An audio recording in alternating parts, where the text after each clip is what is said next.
ఇప్పుడు జ్యోతిష్యం ప్రతివాడు చెప్పేయడం మొదలుపెట్టాడు, వాస్తు ప్రతివాడు చెప్పేస్తున్నాడు. ఎవరైనా ఇంట్లోకి వస్తూ అక్కడ ఎందుకు వచ్చావు, అక్కడ బరువు ఉండకూడదు, తీసి వాడిని ఎత్తున పెట్టాలి, అంతే లెక్క.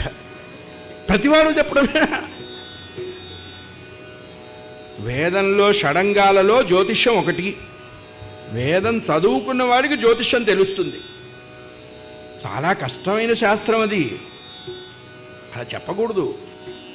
ఇప్పుడు అందరూ ముహూర్తాలు పెట్టి, మంచి ముహూర్తం, సూర్యుడి ఇంట్లో, చంద్రుడి ఇంట్లో, కుజుడి ఇంట్లో, బుధుడి ఇంట్లో, గురుడి ఇంట్లో, ఈవిడ ఆపరేషన్ థియేటర్లో, వెంటనే ఆ గైనకాలజిస్ట్ కోసేస్తుంది, వాడిని బయటికి తెస్తుంది. వాడు నార్మల్ బర్త్లో బయటికి రాలా, వాడు క్రియేటివ్ బర్త్లో వచ్చాడు. వాడు కోసి బయటకు వచ్చాడు కాబట్టి బయటకు వస్తూనే అమ్మా నాన్నని కోయటం మొదలు పెడతాడు. ఊరుకుంటాడా? ఎవడి సింటమ్స్ వాడికి బయటపడతాయి.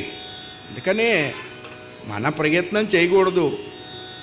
జననంలోనూ